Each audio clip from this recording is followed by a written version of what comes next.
صحن میں ہوگی تو شاید ادھر ادھر کے کوٹھوں سے نظر پڑ جائے. اسی لیے فرمایا مردوں کے لیے مسجد میں نماز افضل 28 گنا، اور عورت کے لیے گھر کی نماز مسجد سے افضل، گھر کے صحن کی مسجد سے افضل، دالان کی صحن سے افضل، کمرے میں اس سے افضل، اور کمرے کی کوئی بغلی کوٹھڑی ہے تو اس میں سب سے افضل. یہ احادیث نبی اکرم صلی اللہ علیہ وسلم مزاج ہے نا، اس سے بن رہا ہے، ایک معاشرت وجود میں آ رہی ہے. یہ ساری چیزیں کیوں آ رہی ہیں؟ اور سنیے، عبداللہ ابن احمد ابن حنبل نے زوائد الزہد میں اور ابن ابی شیبہ نے ابن سعد نے اپنی کتابوں میں مسروق کی روایت نقل کی ہے کہ حضرت عائشہ جب تلاوت قرآن کرتے ہوئے اس آیت پر پہنچتی تھی وَقَرْنَ فِي بُيُوتِكُنَّ تو بے اختیار رو پڑتی تھی. قرآن کہتا ہے اپنے گھروں میں رہو. حضرت عائشہ نے شہادت عثمان کے بعد باہر نکل کر لشکر کی قیادت کی. پھر ساری عمر افسوس رہا کہ میں نے غلط کام کیا. دیکھیے کیا معاملہ تھا. حضرت علی رضی اللہ تعالیٰ سے جنگ کی تھی، 10,000 آدمی ایک رات میں مرے، لیکن حضرت علی کا کردار کیا تھا؟ یہ نہیں کہ اب عائشہ شکست ہو گئی ہے تو لوڈی بنا لوں. انا للہ و انا الیہ راجعون. اتنا احترام کیا ہے، مدینے کی چند عورتوں کو ساتھ دے کر بڑے احترام سے مدینے پہنچا دیا، وہاں کی عورتوں، کوفے کی عورتوں کو ساتھ دے کر، اور صرف یہ کہا کہ آپ کی یہ ذمہ داری نہیں تھی، آپ نے یہ ذمہ داری خام خواہ لے لی. صرف یہ، اور کچھ نہیں، کوئی ملامت نہیں. حافظ ابو بکر بزار حضرت انس سے روایت کرتے ہیں کہ عورتوں نے حضور سے عرض کیا کہ ساری فضیلت تو مرد لوٹ کے لے گئے، وہ جہاد کرتے ہیں، خدا کی راہ میں بڑے بڑے کام کرتے ہیں، ہم کیا عمل کریں کہ ہمیں بھی مجاہدین کے برابر اجر مل سکے؟ جواب میں آپ نے فرمایا من قعدت منکن فی بیتہا فإنہا تدرک عمل المجاہدین. تم میں سے جو شخص اپنے گھر میں بیٹھی رہے گی وہ مجاہدین کا اجر حاصل کر لے گی. یہ ایک ہوا کا رخ ہے، بتایا جا رہا ہے، یہ نظام ہے جس کو اس شکل میں دیا جا رہا ہے. اب میں چاہتا ہوں سورہ احزاب کی جو آیات ہیں ان کے حوالے سے کچھ باتیں جو حکمت دین کی ہیں اور بہت اہم ہیں وہ آپ کے سامنے آ جائیں. دیکھیے میں نے سب سے پہلے آیت پڑھی تھی لَقَدْ كَانَ لَكُمْ فِي رَسُولِ اللَّهِ أُسْوَةٌ حَسَنَةٌ. اے مسلمانوں تمہارے لیے اللہ کے رسول کی زندگی میں ایک بہترین نمونہ ہے، اسوہ حسنہ ہے. ایک بات اس میں غور طلب ہے، مردوں کے لیے تو اسوہ کامل ہے. مرد اگر سپہ سالار ہے تو اسوہ موجود ہے حضور کا، مرد اگر صدر ریاست ہے، خلیفہ ہے تو اسوہ موجود ہے رسول کا، کوئی قاضی القضات ہے تو اسوہ موجود ہے رسول کا، کوئی کسی مسجد میں خطیب ہے، امام ہے تو اسوہ موجود ہے، باپ کی حیثیت سے اسوہ موجود ہے، شوہر کی حیثیت سے اسوہ موجود ہے کہ نہیں؟ مردوں کی کوئی حیثیت ایسی نہیں جس کے لیے اسوہ حضور کی زندگی میں نہ ہو. لیکن ایک خلا ہے، عورت کی نسوانی زندگی کے لیے تو حضور کی زندگی میں کوئی اسوہ نہیں ہو سکتا. حضور مرد ہے. یہ ہے فلسفہ، یہ ہے حکمت دین کہ جس صورت میں یہ آیت آئی لقد کان لکم فی رسول اللہ اسوۃ حسنۃ لمن کان یرجو اللہ والیوم الآخر وذکر اللہ کثیرا. اے لوگو، اے مسلمانوں، تمہارے لیے اللہ کے رسول کی زندگی میں ایک اسوہ کامل ہے، عمدہ اسوہ ہے ہر اس شخص کے لیے جو اللہ کا امیدوار ہے اور یوم آخر کو بھی مانتا ہے اور اللہ کا ذکر کرتا ہے کثرت سے. اب اس خلا کو پر کیسے کیا جائے؟ حضور کی ازواج کو بنایا گیا اسوہ خواتین کے لیے، اور یہی ایک بہت سی اور بھی حکمتیں ہوں گی. ایک حکمت یہی تعدد ازدواج میں ہے، اور حضرت عائشہ کی اتنی کم عمر میں شادی کرنے میں ہے کہ دیر تک وہ امت کو پڑھاتی رہی،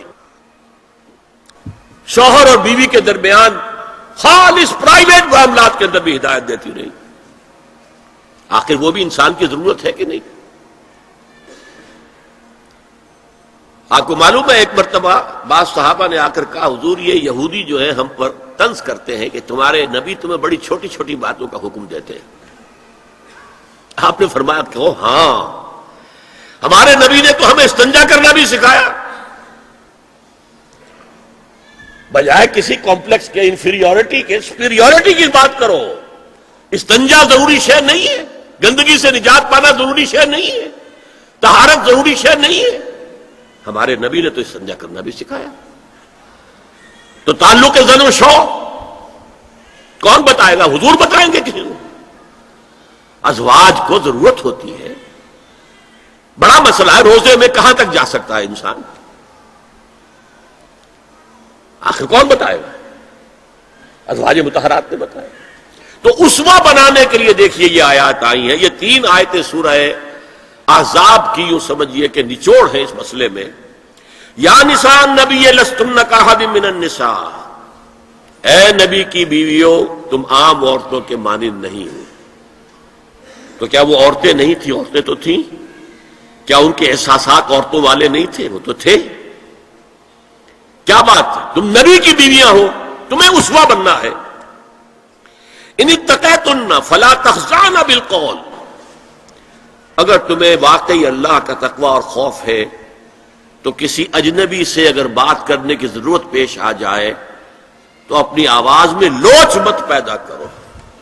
فیطمع الذی فی قلبہ مرض, کہ جس شخص کے دل میں کوئی روگ ہے, گندگی ہے, وہ کوئی آس لگا بیٹھے کہ یہ جو مجھ سے گفتگو کر رہی ہیں, جس انداز میں کر رہی ہیں, جس لگاوٹ کے ساتھ کر رہی ہیں, تو کوئی نہ کوئی موقع ہے میرے لیے. انا للہ و انا الیہ راجعون.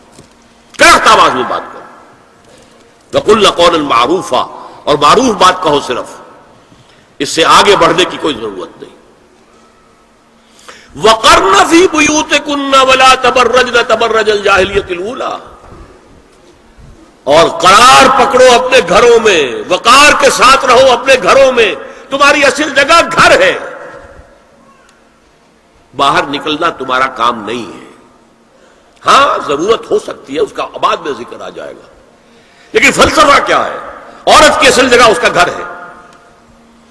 جو ڈیوٹیز کی تقسیم کر دی گئی ہے اللہ کی طرف سے, اس میں عورت کا اصل مقام اس کا گھر ہے. میں حدیث سنا چکا ہوں کہ جب گھر سے عورت نکلتی ہے تو شیطان تاکتا ہے اس کو, اور پھر ظاہر بات ہے کہ اس سے جو فتنے پیدا ہوتے ہیں وہ سب شیطان کے ذریعے سے ہوتے ہیں.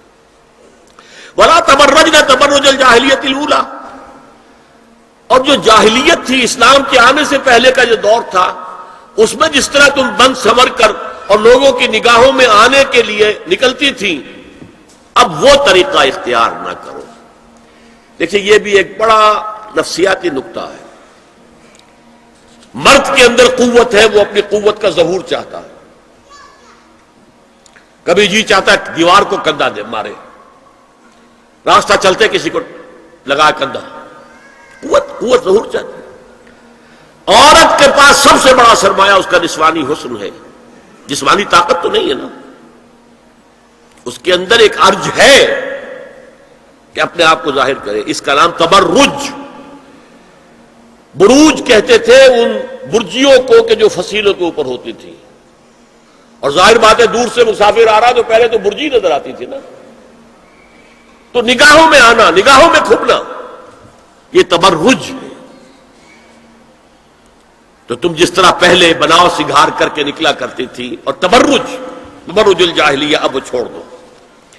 واقمن الصلاۃ وآتین الزکوٰۃ, اور نماز قائم رکھو, زکوٰۃ ادا کرو. واطعن اللہ ورسولہ, اور اللہ اور اس کے رسول کی اطاعت پر کاربند رہو. اب آئے الفاظ جو اہم ترین ہیں. انما یرید اللہ لیذھب عنکم الرجس اہل البیت ویطہرکم تطہیرا. اے نبی کے گھر والیوں, اللہ یہ چاہتا ہے کہ تم سے ہر طرح کی برائی, ہر طرح کی ناپاکی کو دور کر دے, اور تمہیں پاک کر دے. پاک کرنا کر خوب خوب خوب خوب. تطہیرا, یطہرکم تطہیرا. کیوں؟ تمہیں نمونہ بننا ہے, تمہیں اسوہ بننا ہے. یہ الفاظ اصل میں آئے ہیں قرآن مجید میں ازواج مطہرات کے بارے میں. سارا جملہ چل رہا ہے یا نساء النبی سے. ہمارے کچھ دوستوں نے اس کو کہا ہے کہ اہل بیت سے مراد حضرت